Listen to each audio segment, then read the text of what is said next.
Salut à tous, c'est Ben, vous écoutez l'épisode 157 du podcast Dunk Hebdo. Au programme, une preview un peu spéciale de ces playoffs. Pour parler de ces phases finales, j'ai avec moi Tom et Pierre. Ça va les gars ? Ça va, salut tout le monde. Salut, ouais ça va, tranquille. Et allez, on va parler des playoffs juste après la pause. I think we've got it already. I don't think they're going to win it this year. Wow, Stan! I don't think they're going to win. Okay, so I don't. So time out. So I So no want to watch the Boston, games. you've said. So who do you think is Well, I think whoever comes out of the East is going to win it. I know they're going to be tough to beat because of that offense. I think this is the year somebody's going to take them down. Les playoffs, la meilleure partie de la saison pour les fans NBA, la pire pour les podcasteurs NBA, tout simplement parce qu'à cette période, on se pose toujours la même question, comment présenter les playoffs ? Alors beaucoup optent pour une présentation série par série, on l'a déjà fait dans le passé, mais pour être honnête, ça nous saoule maintenant, et je pense aussi qu'il y a assez de monde qui a décidé de faire ça. Nous, on a décidé de voir un peu autrement cette année. Déjà, l'année dernière, on avait fait une preview en 23 questions, souvenez-vous. Cette année, on va faire encore différemment. Suite à une suggestion de Pierre, on va essayer un peu de parier sur l'avenir et au cours de cette émission, on va essayer d'anticiper les futures conséquences de cette post-season et deviner les histoires qui vont découler de ces playoffs. On teste le format, n'hésitez pas à nous dire ce que vous en avez pensé sur les réseaux sociaux. Je vais démarrer avec toi, Tom. Tiens, je le fais rarement. Pour toi, qu'est-ce qu'on va retenir, une première conclusion de ces playoffs ? Je pense que on va voir, on a déjà pu le constater, l'importance en fait du shoot à 3 points et comment le shoot à 3 points peut un peu conditionner des upsets. Donc ça, je pense que ça va être une certaine partie, puisque aujourd'hui, les équipes ont un jeu de plus en plus analytique, mis à part certaines équipes qui se basent plus sur des grosses stars et des stars un peu à l'intérieur, par exemple à l'image de Philadelphie, et on peut se rendre compte que on peut vite fait avoir une issue non prévue quand une équipe se prend un barrage à 3 points vu la quantité de 3 points qui sont pris. Donc on a pu assister déjà hier à 3 upsets, on peut dire, et une certaine constante en fait sur ces upsets là, c'est que les équipes qui n'avaient pas l'avantage du terrain, donc qui étaient à l'extérieur, ont tous shooté très au-dessus de la moyenne et au-dessus de leur moyenne à 3 points. Est-ce que tu penses que cette conclusion, qu'est-ce qui pour toi va être marquant par rapport à cette année ? Qu'est-ce qui fait que vraiment cette année, cette campagne de playoff 2019 va vraiment marquer la domination totale du tir à 3 points ? Parce que si je me fais l'avocat du diable, je pourrais dire qu'on a déjà vu le 3 points gagner en importance au fil des années. Oui, on a vu gagner en importance au fil des années, mais là, en fait, je me rends compte qu'il commence à avoir de vrais deltas sur ce qu'on appelle la shot quality et la shot chart quality, en fait, que vont adopter les équipes. Donc, tu as des équipes qui ont plus une approche quantitative avec le 3 points et d'autres qui ont plus une approche qualitative. On peut parler des Spurs, notamment pour l'approche qualitative, puisqu'ils prennent peu de 3 points, mais qui sont très adroits dans ce domaine-là. Mais après, en termes de playoff, là où certaines individualités, ou par exemple, là où tu auras la défense en switch qui va plus te forcer à faire du 1 contre 1, et là où tu as aussi pas mal de défenses de saison régulière, où il y avait énormément de edge et énormément de drop, ben là, en fait, avec le tir à 3 points, vu que c'est puni littéralement, on peut vraiment assister à des choses très très surprenantes comme on l'a vu sur les 3 premiers matchs. Pierre, tu fais partie de ceux qui supportent une équipe qui n'a pas forcément investi dans le 3 points aussi massivement que d'autres. Qu'est-ce que tu penses de cette première conclusion que Tom anticipe de ces playoffs, c'est-à-dire la victoire du tir à 3 points ? Bon, c'est intéressant. Déjà, je pense que c'est quelque chose qui se développe au fil des dernières années. On a déjà eu plusieurs fois en fait des séries de playoffs où on a eu plutôt une équipe de bons joueurs et qui jouaient bien, qui ont gagné face à des équipes composées de superstars. Et je pense que ça, tu peux peut-être associer un petit peu les deux, où c'est des équipes, quand elles jouent bien, elles vont chercher les bons tirs, elles vont avoir une approche plus qualitative, comme l'a dit Tom, et vont souvent chercher parfois le 3 points. Et donc là, c'est quelque chose qui va forcément se développer. Et alors, sur les matchs de hier, c'était flagrant, en fait, tout simplement. Si on prend le match de Philadelphie ou celui de Toronto, non, je suis assez d'accord avec ce que dit Tom. Après, je pense que ça entraînera peut-être des adaptations aussi. Peut-être que les équipes forceront ces équipes-là à créer par elles-mêmes et créer par des individualités, là où ça sera plus dur pour elles. Enfin, je pense que c'est le flot continu en fait d'adaptation petit à petit de la ligue.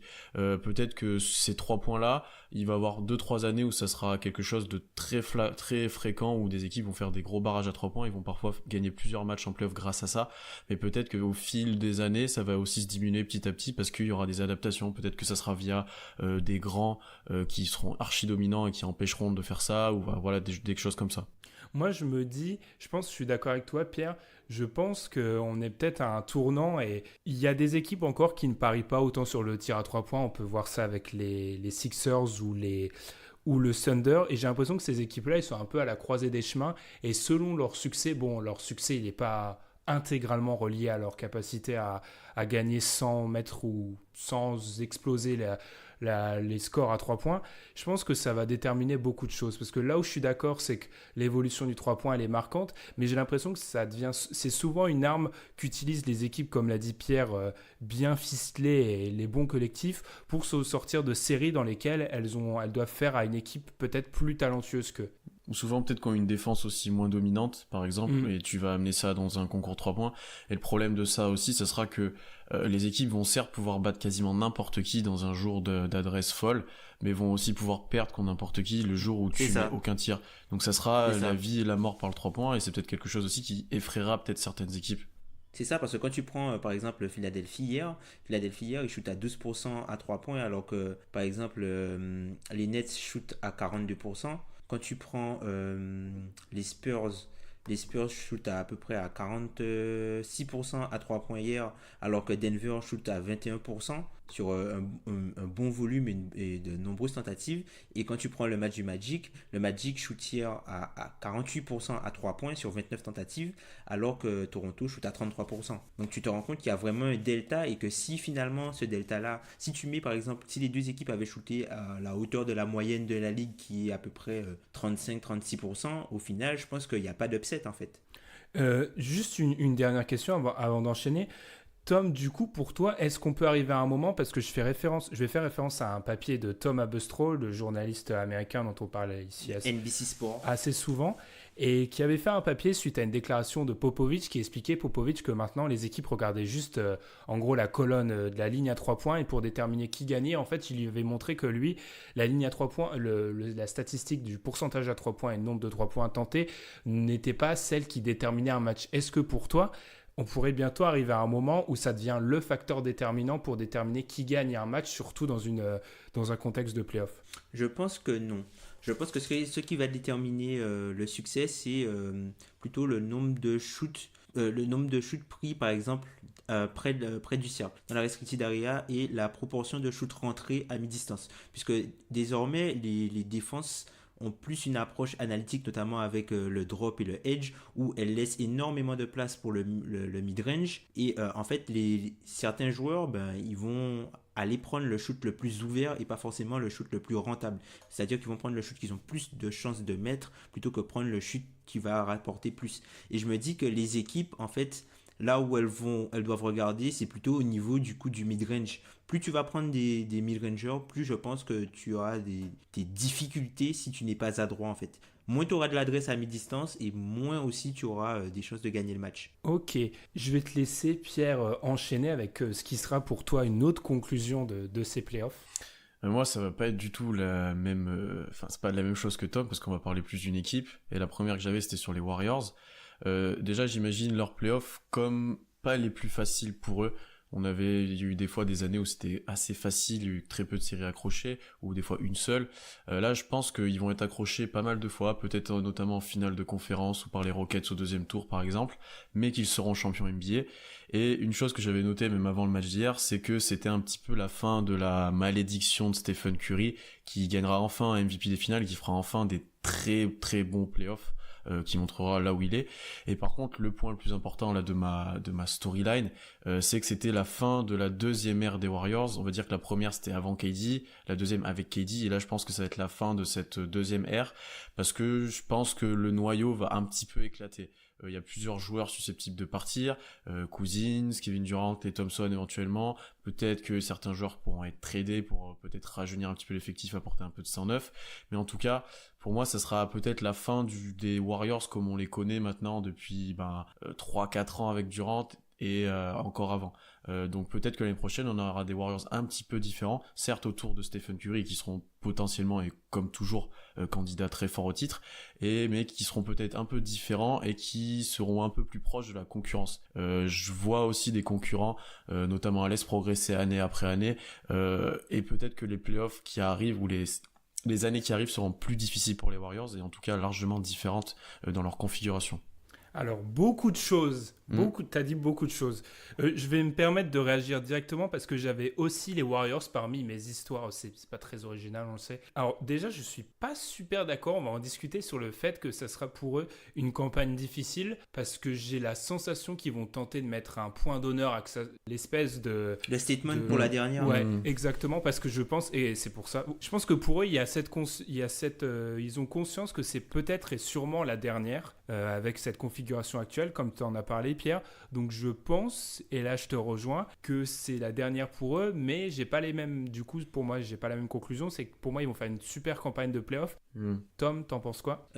Par rapport à ce que tu viens de dire, par rapport à l'éclatement du groupe, j'y crois pas forcément, mis à part peut-être Kevin Durant et DeMarcus Cousins, puisque DeMarcus Cousins, il va être difficile à signer, notamment pour des soucis contractuels, vu qu'il a été signé avec une partie de la taxpayer mid-level et que du coup ils peuvent pas excéder 125% de cette offre-là pour lui proposer plus d'argent l'an prochain. Donc je pense que ça va être plutôt financier de ce côté-là, et Kevin Durant ce sera peut-être pour autre chose, mais je pense que le reste du noyau va rester tout simplement parce que l'équipe va entamer sa première saison dans la nouvelle salle, et je pense qu'en fait je pense il y a les joueurs historiques, on va dire, tu vois, les Godala, peut-être les Klay Thompson, voire même Draymond Green, quoi. Je pense que ces joueurs-là, le front office aura à cœur de les avoir pour rentrer dans la nouvelle salle. Donc je serais très surpris en fait que l'un de ces 4 joueurs ne soit plus là.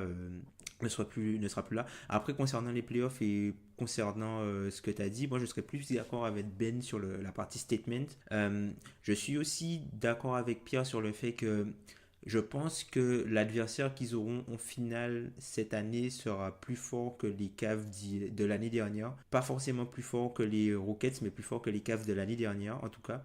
Et globalement, je pense qu'ils vont marcher sur les playoffs et qui vont bénéficier en fait du fait qu'à l'Est, en finale de conférence, vu ce qui va se passer probablement en demi et en finale, que l'adversaire qu'il aura sera peut-être trop fatigué pour pouvoir tenir la puissance de feu des Warriors. Moi j'entends complètement le statement en playoffs, je le comprends aussi totalement, mais je l'ai pris aussi à l'inverse, en fait, où j'ai trouvé les Warriors cette saison tranquilles. Enfin, ils ont costé. Ouais, voilà, je suis moins convaincu par ce qu'ils ont proposé cette année qu'à d'autres années, mais ils ont tellement de marge et ils sont tellement un peu faciles qu'ils peuvent pas le prendre à la légère, mais ils savent quasiment qu'ils peuvent aller très loin s'ils jouent un minimum correctement en fait. Donc qu'est-ce qu'ils ont encore cette énergie et cette faculté mentale, on va dire, cette même énergie mentale pour faire les playoff statement, ça ferait le sommet de cette équipe, ça serait très bien, mais je suis pas sûr. J'attends de voir aussi, mais j'entends complètement ce que vous dites et ça peut être aussi une très bonne façon de le voir. Parce que le truc, tu vois, avec les Warriors, c'est que voilà, ils ont des joueurs de playoff. C'est pas Toronto d'il y a quelques temps, tu vois. Ils ont des joueurs de playoff, les Warriors. C'est des mecs, voilà, tu sais que sur une saison régulière, ok, ils vont pas forcément être tout le temps à 100%. Par contre, en playoff, c'est pas la même. Et je trouve même, tu vois, le côté, l'histoire que Steph Curry choke en playoff, tout ça. Certes, il a un petit peu moins de succès que ce qu'il a en saison régulière, puisqu'en saison régulière, c'est juste une machine. Mais c'est un bon joueur de playoff, hein, Stephen Curry. Hein. C'est pas un choker. Pas comme d'autres. Je pense qu'en fait, on est plutôt d'accord sur tout. C'est qu'en fait, ce n'est pas la fin des Warriors, mais c'est la fin d'une ère des Warriors. Parce que quand même si ils vont perdre Kevin Durant, ils resteront très solides pour l'ouverture de leur salle, mais ça restera la fin d'une ère importante pour eux. On va enchaîner. Tom, je vais toujours pas parler d'une de mes storylines, d'une de mes conclusions, parce que tu en as une qui est très liée aux Warriors, donc je vais te laisser enchaîner.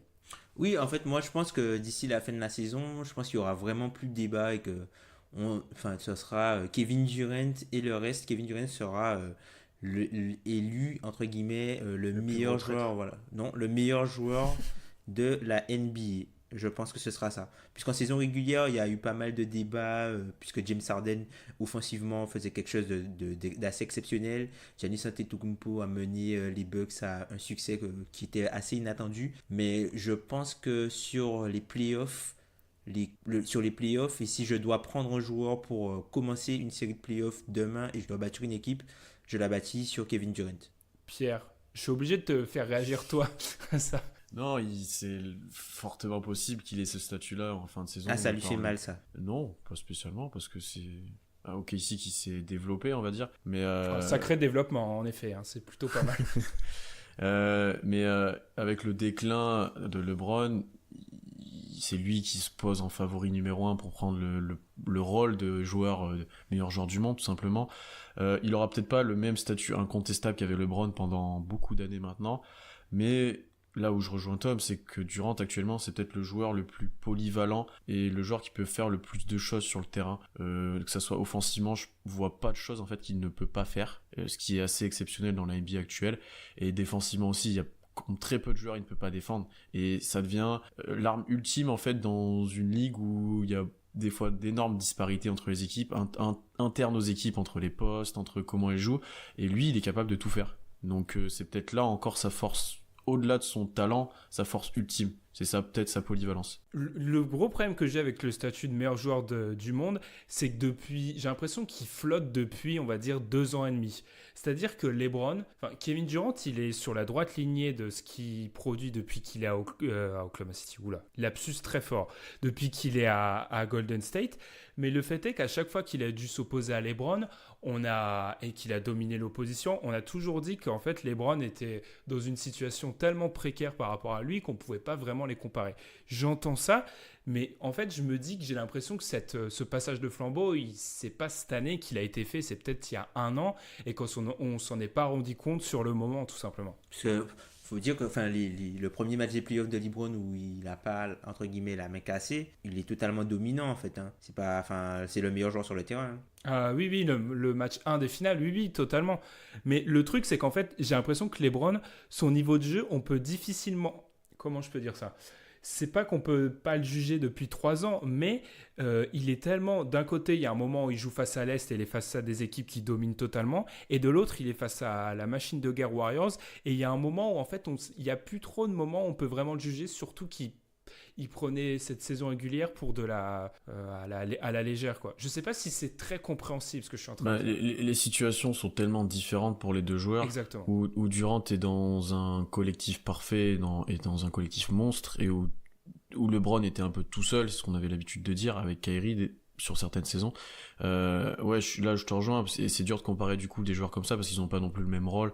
Là où LeBron devait presque tout faire, Durant était l'arme ultime en fait. Donc là je suis d'accord avec toi que c'était difficile de les juger vu leur situation respective, mais du coup là on sent quand même qu'il y a un passage peut-être de flambeau fort cette année parce que LeBron n'est pas en playoff. Tu vois, moi c'est quelque chose qui dit là il a peut-être laissé un peu de côté le rôle de meilleur joueur du monde et c'est peut-être plus le sien, enfin c'est plus lui tout simplement. Ouais, je vois. Rien à rajouter, Tom, là-dessus ? Non, pas du tout. Eh ben, je vais donner ma première storyline, ma première conclusion. Et j'ai écrit... pour moi, ça va être la fin du trio. Alors, j'ai appelé ça un trio parce que vous allez comprendre pourquoi. Du trio McCollum, Lillard et Terry Stotts. Alors, comme vous avez pu l'entendre dans le Russ and Roll, que je vous invite à aller écouter si vous ne l'avez pas encore écouté, je vois bien Portland sortir au premier tour contre Oklahoma City. Et si Portland tombe une nouvelle fois, on serait sur la 3e année de suite avec une défaite au premier tour. Je pense que là, ça sonnerait le glas de ce trio parce que j'ai voulu appeler ça un trio. Je ne sais pas lequel des 3 va partir, mais je pense que ça sonnerait la fin pour eux. Surtout qu'on est face à une équipe qui a 126 millions dans le cap la saison prochaine, qui sortirait donc, je l'ai dit, 3 éliminations consécutives. McCollum et Lillard, pour tous les deux, leur contrat se termine en 2021 et on sait que ça peut être un risque d'attendre encore 1 an et de vouloir peut-être les trader 1 an avant leur fin de contrat parce que tout simplement leur valeur elle va dépérir. Donc j'ai la sensation que si jamais il y a élimination, et c'est ce que j'anticipe, ça peut être la fin pour eux. Damien Lillard, oui, bien sûr, on est dans un contexte où il a réaffirmé son amour à Portland récemment. DVPE. Oui, mais faut pas oublier qu'il avait mis la pression sur Portland et sur feu Paul Allen il y a 1 an et demi de ça, même un peu moins d'1 an et demi au début de l'année dernière, où il avait expliqué qu'il n'attendrait pas indéfiniment. Donc je pense vraiment qu'on peut être sur un moment où une bascule pour Portland à l'issue de ces playoffs. Moi, je suis assez d'accord avec ça, puisque je pense que McCollum va attirer les convoitises de pas mal d'équipes, notamment les équipes qui ont fait de la place sous le cap et qui vont se rater sur les agents libres principaux. Je pense que c'est un joueur qu'ils vont pouvoir viser. Lillard, je ne pense pas qu'il partira tout simplement parce que je pense qu'il sera éligible à la DVPE et que je pense que c'est quelque chose qui va l'intéresser. Et sinon, Terry Stotts, je pense qu'aussi, j'ai du mal à le voir sauter puisque je pense que c'est l'un des meilleurs coachs aujourd'hui dans la ligue. Il arrive encore une fois, enfin cette saison, ils arrivent encore à faire une saison à 50 victoires. C'est pas uniquement le fait de Damian Lillard. Il a un peu réorganisé comment étaient les choses sans forcément qu'il y ait des changements au niveau des joueurs. Il y a des joueurs qui ont passé un cap, il y a d'autres qui n'ont pas progressé énormément, mais pourtant enfin, l'équipe est restée stable malgré toutes les péripéties qu'ils ont eues et je pense que c'est aussi grâce à Terry Stotts qu'il arrive à tirer le maximum de son équipe quoi. Donc je pense pas que je pense pas que lui sera menacé, donc je vois plus si le trio doit se briser, je pense plus que ce sera CJ McCollum parce que les équipes vont essayer d'aller le chercher. Je suis plutôt d'accord avec Tom, je pense que CJ McCollum sera peut-être le pion le plus mobile, on va dire, pour Portland cet été. Terry Stotts permet à Portland de réaliser après année avec Damian Lillard des très bonnes saisons en saison régulière, en tout cas. Et je pense que ça, c'est peut-être pas assez valorisé pour l'instant. Mais après, j'ai des doutes sur le fait que Damian Lillard se contente de sa carrière, c'est même plus son début de carrière, mais à Portland pour l'instant et de ses réussites tout simplement. Et même l'optique d'une DVPE, pour moi, pour un joueur comme Damian Lillard qui reste quelqu'un de très compétitif, je le vois pas se satisfaire de ça en fait tout simplement. Et comme tu l'as dit, il a déjà mis la pression sur les dirigeants qui je crois ça avait provoqué la venue de Nurkic notamment. Je le vois mal rester complètement statique et rester à Portland s'il y a vraiment une équipe, il y a rien autour de lui en fait. Si McCollum s'en va, si les joueurs il va pas s'en aller contre rien, hein, McCollum. Ouais, mais ils vont chercher à avoir quoi? Ils auront pas un joueur confirmé ou un joueur du même niveau. Ils vont avoir sûrement des tours de draft ou quelque chose comme ça. Et je vois mal Damian Lillard attendre que Portland ait des bons tours de draft où t'es jamais certain de rien et que les joueurs se développent pour avoir une fenêtre de tir pour le titre, ce qu'il n'a jamais eu. Donc du coup je le vois mal rester statique en fait. Ça sera peut-être pas par un trade, mais ça sera peut-être par la pression sur ses dirigeants, peut-être par des menaces, au moins des menaces de bouger s'il se passe rien quoi. Et ce qui risque de faire bouger peut-être Portland et d'exploser comme tu l'as dit Ben. Surtout que par rapport à la DVPE, il y a quand même, encore une fois, Paul Allen, le propriétaire historique des Blazers et des Seahawks en NFL, qui est décédé au mois d'octobre dernier.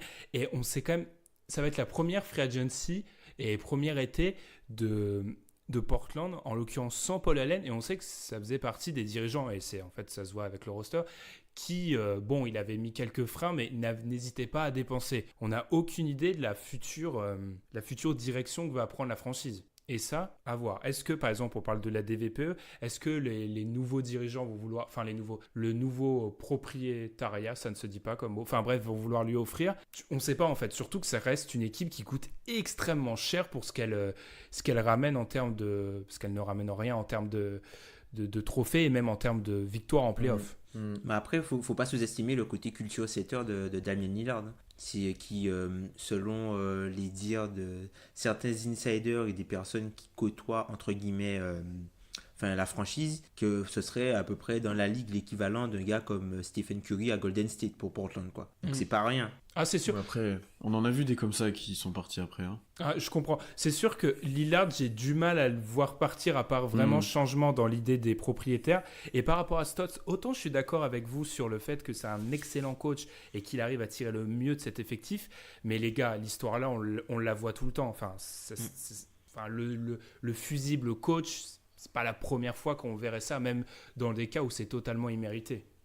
Mais par rapport à ta storyline, est-ce que ça, on pourrait pas l'appliquer entre guillemets au Thunder si jamais ça se passe de l'autre côté? Je pense que là, le pion qui saute serait beaucoup plus évident, c'est Donovan. C'est ce qu'on a dit dans le podcast qu'on a fait avec Ben. Enfin, je pense que Donovan saute. C'est pour ça que c'est une série qui est dans le sang, dans le. Il y a de la dramaturgie. Ouais, il y a de la dramaturgie. C'est super intéressant. On va peut-être enchaîner. Pierre, je reviens vers toi. Qu'est-ce que tu peux nous dire en regardant ta boule de cristal sur la suite des playoffs? Bon, là, vous allez vous moquer de moi, je pense, parce que c'était sur les Raptors. Et en fait, qui arrive. J'avais mis que ça allait être un petit peu une fin de malédiction, enfin même pas de malédiction, de mauvaise performance des Raptors en playoff et qu'ils allaient enfin être convaincants. Merci pour eux pour le match d'hier du coup.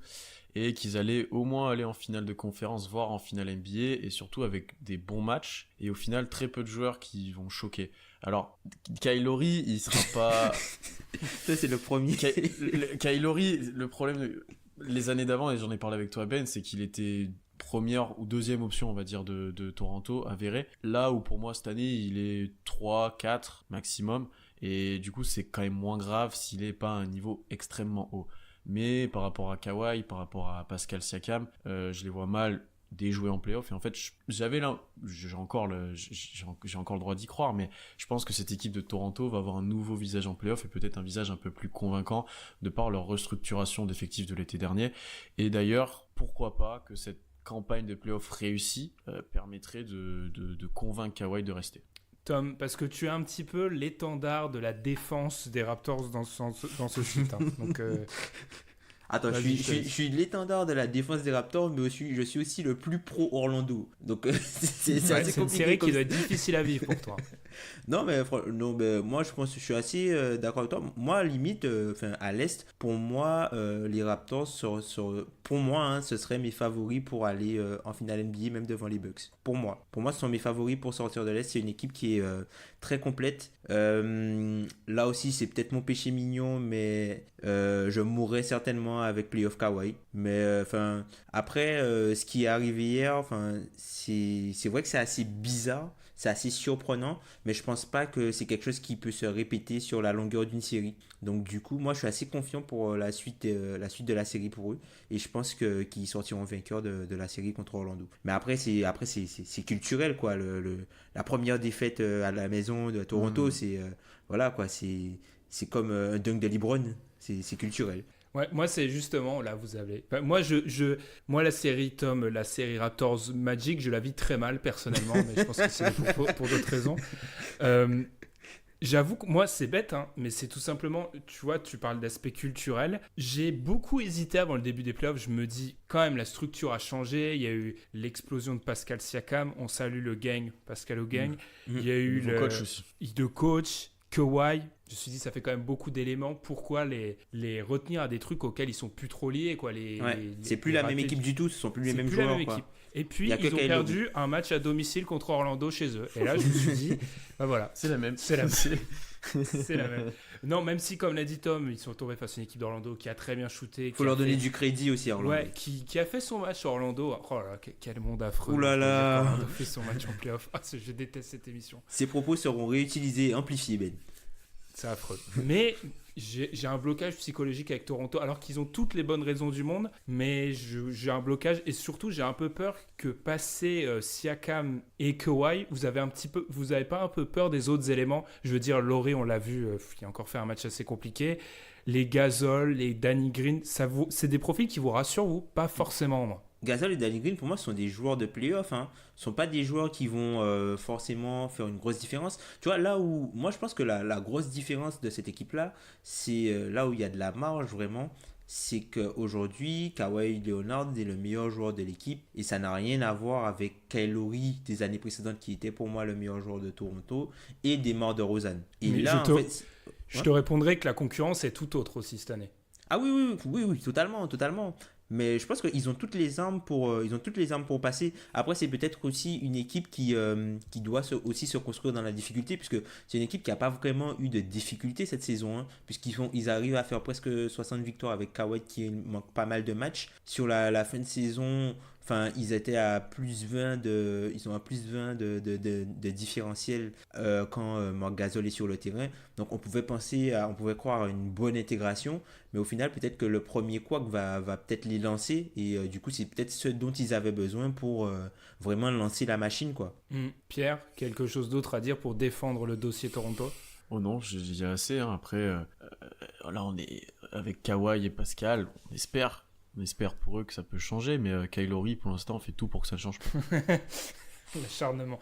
J'enchaîne moi. Il n'y a pas d'ordre, hein, vous avez compris, parce que c'est plutôt dans la logique des storylines et des conclusions.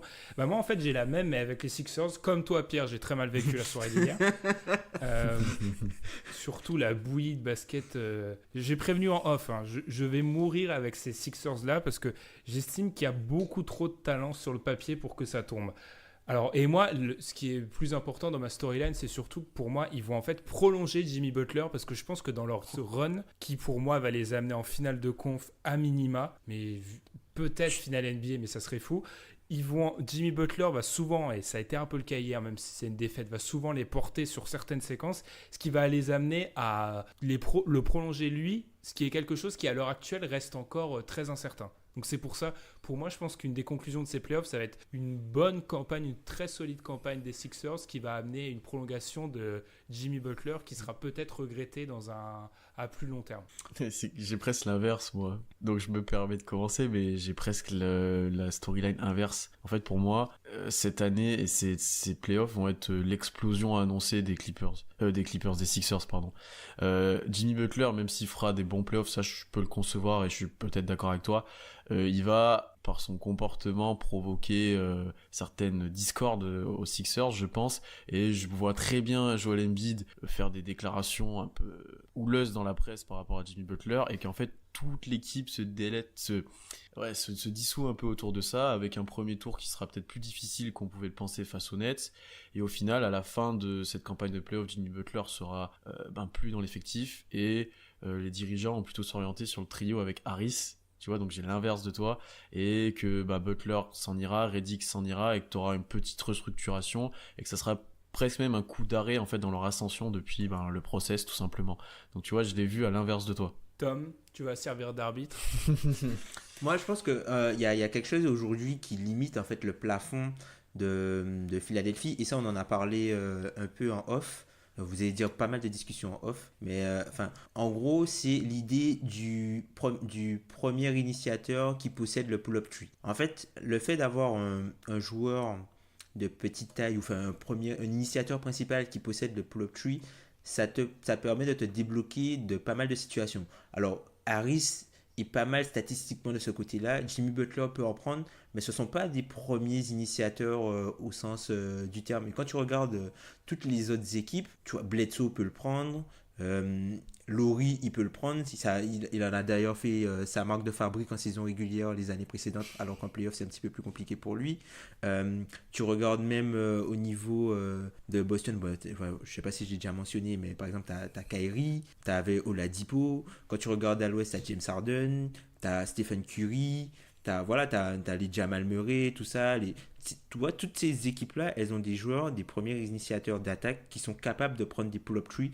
Et en fait, moi, ce qui m'a choqué, et notamment qui m'a aussi effrayé par rapport au match d'hier, quand les Nets enchaînaient les paniers à 3 points et les Sixers avaient du mal à scorer un panier, c'est qu'en fait, ce qui se passe, c'est que Ben Simmons, il arrive, il prend le rebond, il arrive en tête de raquette, et s'il ne trouve pas une passe tout de suite, l'attaque est bloquée. Et ça, tu dois pouvoir te débloquer de certaines situations, et il faut qu'ils aient un joueur puisque JJ Redick, il a ce truc-là, mais JJ Redick, c'est pas un gars qui dribble sur le terrain, tu vois. C'est pas, c'est un mec qui passe plus son temps à courir et prendre des shoots à déséquilibre que faire des choses vraiment équilibrées, quoi. Mais je pense que ça va les limiter, et le fait de ne pas avoir ça, en fait, ça facilite le game plan, le plan de jeu à adopter contre eux en playoff, et je pense que ça les limite. Alors après, en termes de talent, si tu commences à faire pas mal de switch contre eux, je pense que tu vas te faire punir, mais globalement, j'irai plus du côté de Pierre, moi, de mon côté. Je pense que c'est une équipe qui va être en difficulté face face à des équipes qui ont des armes pour les exploser à 3 points et qui ont assez de joueurs pour rendre la vie difficile à Joel Embiid. Bon, je vois que je suis tout seul sur cet aspect-là, mais j'avoue que j'ai conscience de toutes leurs faiblesses qui sont immenses, hein, mais je me dis, ils ont trop de talent et surtout, ils ont une capacité à... On va me dire que oui, ils ont cette faiblesse à 3 points, mais j'ai l'impression ils ont beaucoup de cordes à leur arc. Le problème, c'est que pour l'instant, de cordes à leur arc, c'est de flèches en fait, parce que la corde, ça n'a rien à voir. Oula, la fatigue parle là, c'est la fin de la saison. Ils ont beaucoup de flèches, bref, vous avez compris l'idée. Ouais. Après, pour moi, je répète, je les vois bien, les Nets leur posent problème du point de vue de leur... voilà, le fait que les Nets, c'est une équipe analytique qui shoot beaucoup à 3 points, ça leur pose problème. Je pense néanmoins qu'ils vont réussir à les passer. Le fait est que vous avez compris que je ne suis pas le plus grand fan de Toronto, que je pense que sur un malentendu, ils vont également passer Toronto. Et là, face aux Bucks, c'est pour ça que j'hésite à les voir plus loin que les finales de conf, mais j'estime que déjà, si Philly arrive à faire une finale de conf, ça serait assez bon.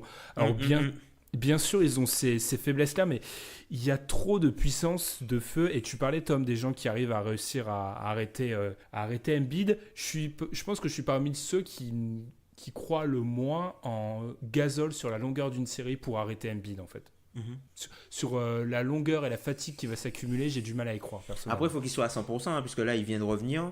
Enfin, il a ses problèmes de genoux, là, il vient de revenir. Il avait pas mal de moments sans compétition. On l'a vu un peu rouillé. Et puis, les Nets ont carrément réussi leur plan de jeu en forçant Embiid à prendre des shoots de loin, plutôt qu'à ce qu'il soit dans la raquette à faire tout le monde provoquer des fautes, quoi.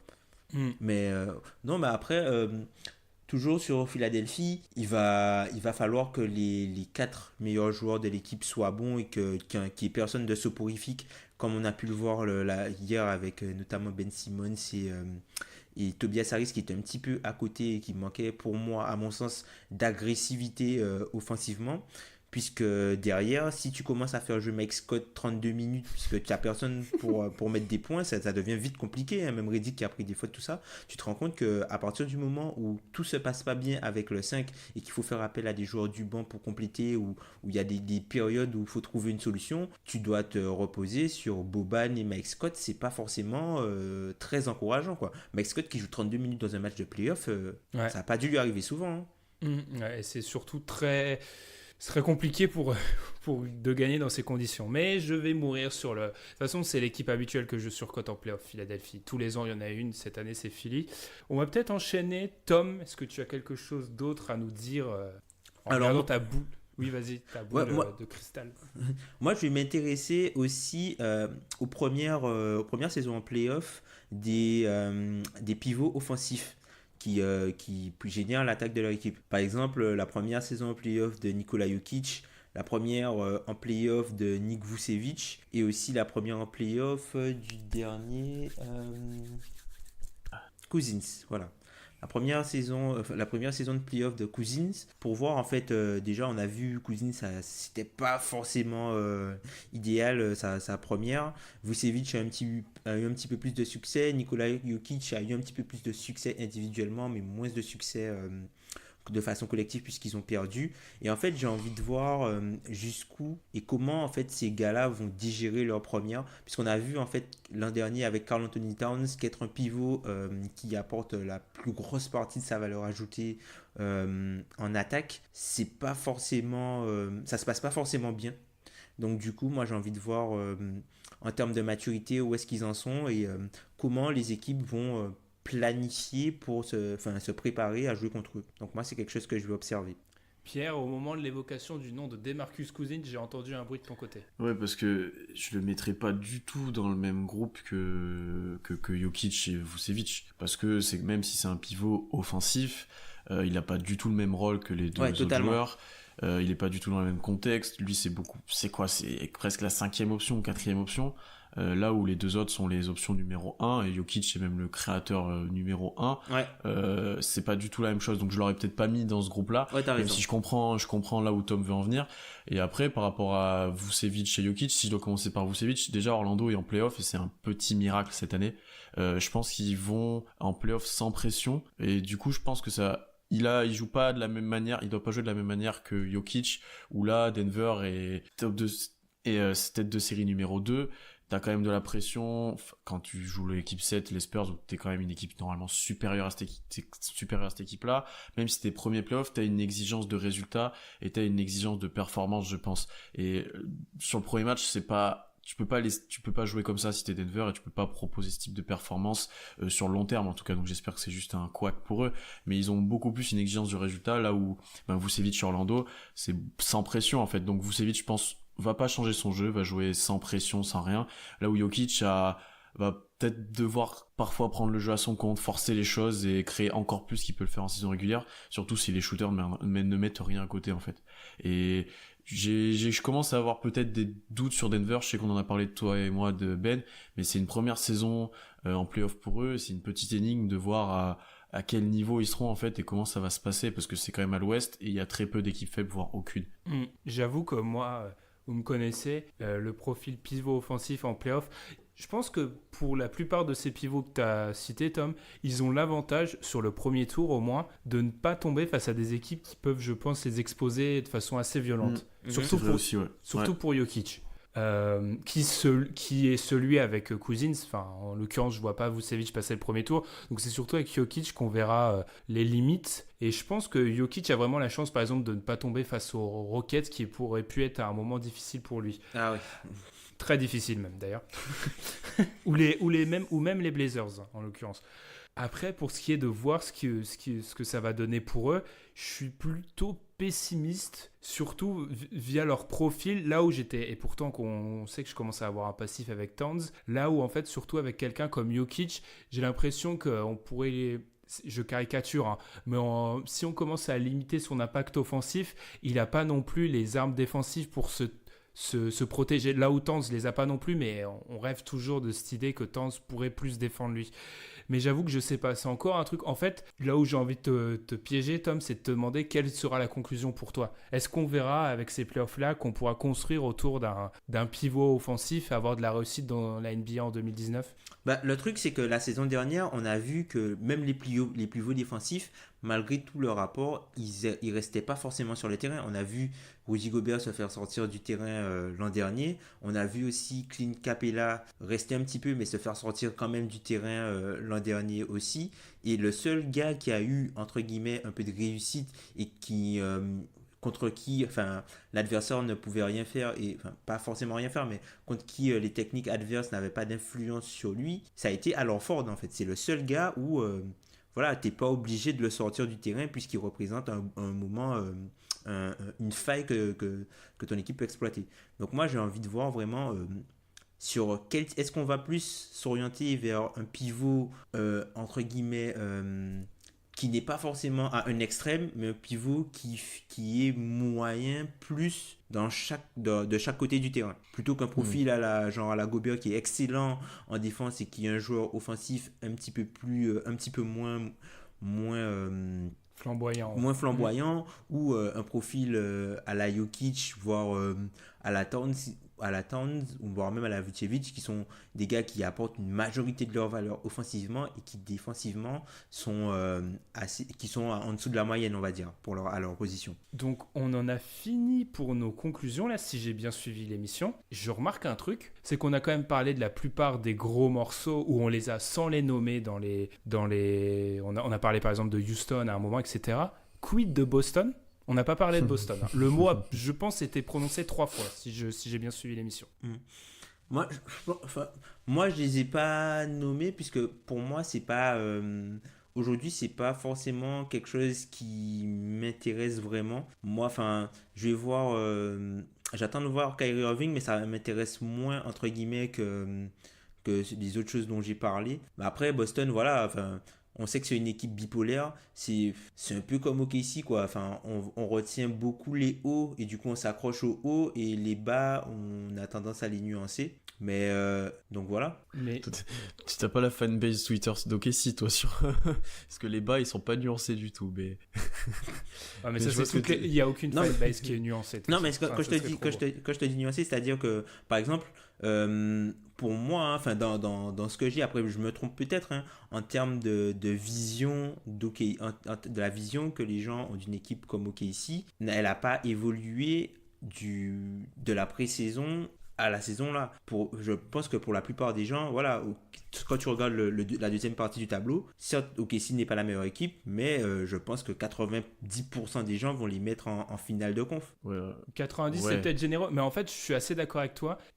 Par exemple, je prends mon cas perso, j'ai pas évolué de vision sur OKC au cours de la saison, quoi. En fait, mon analyse a peut-être évolué, mais le fait que ce soit une équipe de playoff ça a pas évolué non plus. Par contre, là où pour moi Boston, ça a énormément évolué en fait. C'est pour ça que je suis assez surpris de les voir dans aucune de nos storylines. C'est parce que, alors selon nous, ils vont se faire éliminer par les Bucks ou limite en finale de conf. Kyrie va partir et c'est tout. Enfin, c'est écrit la suite de Boston. Il y a rien de choquant. Non, Moi, j'attends déjà de voir ce qui va se passer contre Indiana, hein, parce que que je sais pas comment vas-y. est la, Ouais, je sais pas comment est la fanbase des Celtics par rapport à Indiana, mais je suis pas complètement serein sur leur capacité à passer ce tour-là. Hein.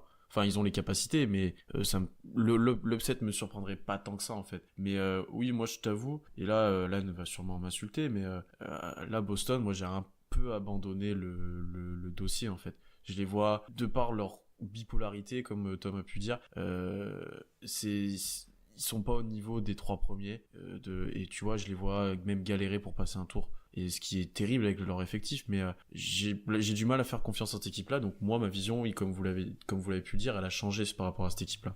Moi, pas moi. Enfin, je me souviens en début de saison, j'étais un petit peu le moins haut de nous 4 sur Boston, notamment par rapport à Toronto et à Kawhi. Mais tu les avais premiers à je sais pas combien de victoires, hein. Non, je les avais deuxième. Mais tu Je les avais deux, mais je les avais haut. Je les avais avais- deux, mais je les avais haut. Je pense que c'était une équipe. Alors, c'est une équipe qui m'a déçu sur l'ensemble de la saison. Mais je continue à croire. Enfin, quand tu regardes bien, Kyrie Irving, quand tu regardes les joueurs qui restent à l'Est, c'est le joueur qui a le plus prouvé aujourd'hui, qui est dans la conférence Est en playoff cette saison. C'est le joueur qui a le plus prouvé. Alors, oui. Il sort aussi de sa meilleure saison en carrière et malgré ça, l'équipe de Boston a été décevante.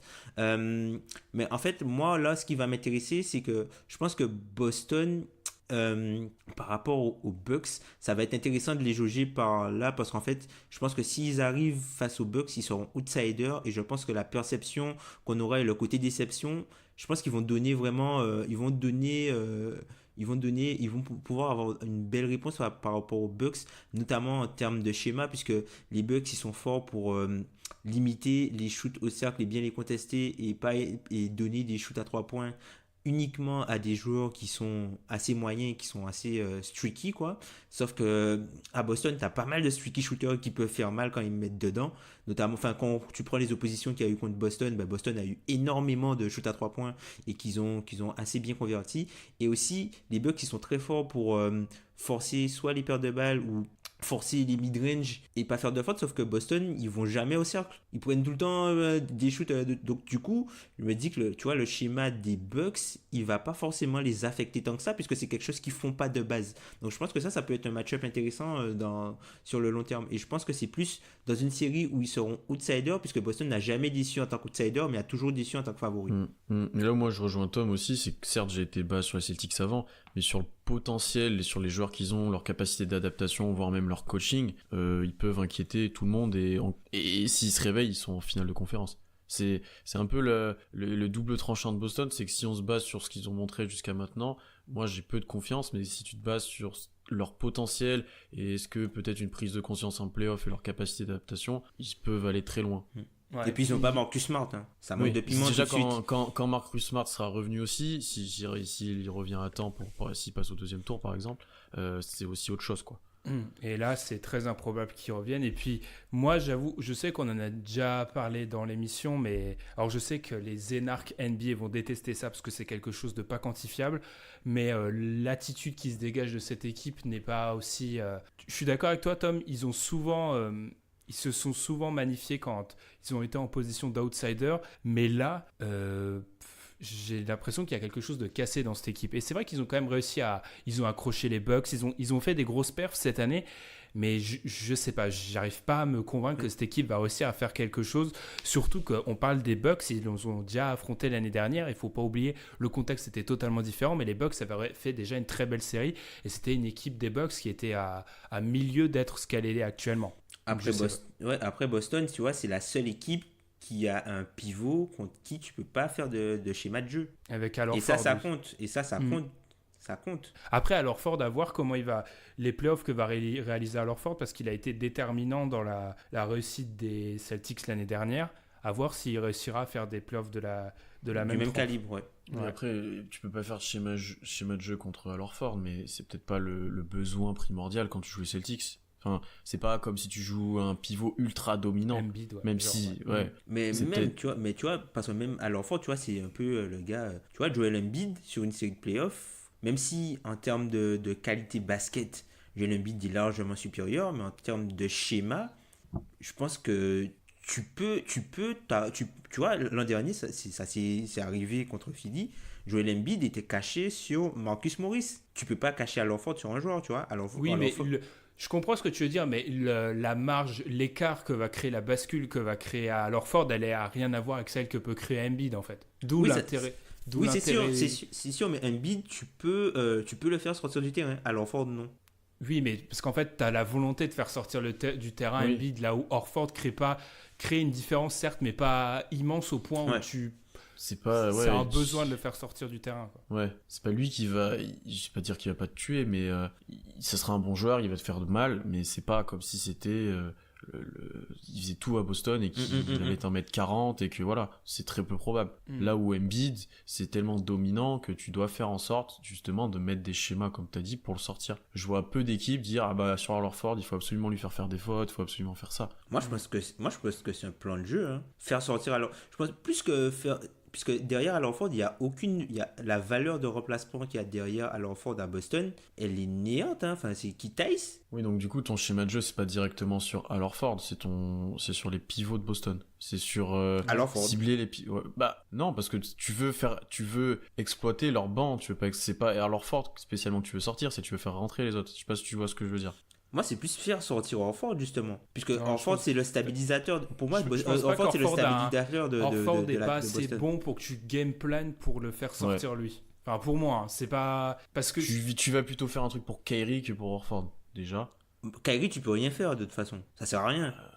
Ah oui, mais si tu pars du principe qu'il y a certains joueurs contre qui tu peux pas game plan, oui, tu vas game plan. Dans ce cas-là, tu fais que game plan sur les seconds. Moi, je pense que Boston serait plus en difficulté sans Horford que sans Kyrie, hein. Alors ça, je pense qu'on va le vérifier très vite sur ces playoffs. Parce que Kyrie a quand même dans les gros affrontements de saison régulière, plus d'une fois prouvé que l'équipe sans lui a des gros problèmes. À voir, ça serait une des réponses, mais j'avoue que Al Horford, il a prouvé être important sur les autres séries de playoffs, mais c'est surtout parce qu'on était arrivé à un moment où, sans manquer de respect aux autres équipes, les raquettes intérieures étaient soit sur la série de la campagne de playoffs de l'année dernière, soit au néant, soit avec un Embiid par exemple, et des joueurs contre lesquels oui c'est assez évident et tout le monde le fait et les Nets aussi le font, c'est des joueurs contre lesquels tu peux mettre en place des stratagèmes qui sont pas super compliqués pour les faire sortir. Ce sera pas la même je pense cette année. Je pense we'll see. Oui, le dernier mot Tom, ouais vas-y. Non, on verra bien, puisque tu vois hier c'est un truc qui est assez surprenant, notamment pour le match des Nets. Ils ont survécu avec Jared Dudley au pivot alors qu'Embiid était sur le terrain, et même avec Boban, tu vois, ils ont réussi à survivre. Ce sont pas des choses qui arrivent normalement. Après, une fois qu'Embiid sera en forme, peut-être que ça, ils leur feront payer. Mais moi, ça m'a vraiment choqué de voir Embiid shooter de loin alors que, voilà, il y avait personne, en fait, pour l'arrêter sur le terrain. Ils faisaient la course derrière, en fait. Ils se sont un peu mis la pression inutilement. C'est ce qui est le piège typique d'une équipe qui joue le premier match chez elle et qui est menée. Qu'elle cherche à revenir vite et donc du coup elle joue contre nature. Ouais. Après si les Nets résistent avec Dudley et à Embiid, tu peux te dire que le Boston va peut-être résister à Turner sans Horford, non? Ouais, we'll see. Bon allez, je vais vous couper comme ça parce que vous allez partir en débat à Horford. J'avoue que j'aime bien Horford, mais partir en débat de 15 minutes sur lui, c'est pas... Voilà quoi. Voilà, du coup, je vais le conclure comme ça, l'épisode numéro 157 du podcast Dunk Hebdo. On vous remercie de nous avoir écoutés. N'hésitez pas à nous dire sur les réseaux sociaux, Facebook, Twitter, ce qui sera selon vous les conclusions de ces playoffs qu'on attend, même si le premier tour est, selon certains, je suis plutôt d'accord, pas le plus alléchant. Pierre, tu es un excellent invité pour ton dernier épisode du Rock'n'Roll. Est-ce que tu peux en parler rapidement ? Non, on a fait pour le coup une preview classique de la série Oklahoma City Portland avec Ben, c'est pour ça qu'il se vante un petit peu, mais voilà, avec Ben. Et non, allez écouter ça avant le match de ce soir. Non, du coup ça sera trop tard, mais allez écouter. Merci de griller le moment d'enregistrement. Allez écouter ça avant les futurs matchs de la série et pour voir nos pronostics aussi dessus. Ok, faites ça. N'hésitez pas, comme je l'ai dit, à nous suivre sur les réseaux sociaux, sur les plateformes de streaming comme SoundCloud, Podcast Addict ou iTunes, où vous pouvez toujours nous laisser des petites étoiles. Ça fait longtemps qu'on n'a pas eu un petit boost au niveau des 5 petites étoiles sur iTunes. N'hésitez pas, si vous nous découvrez et vous nous appréciez, à laisser des petites étoiles sur iTunes. Et nous, du coup, on va vous souhaiter de très bons débuts de playoff et une très bonne semaine. Salut! Salut, plus de Chris Wallace.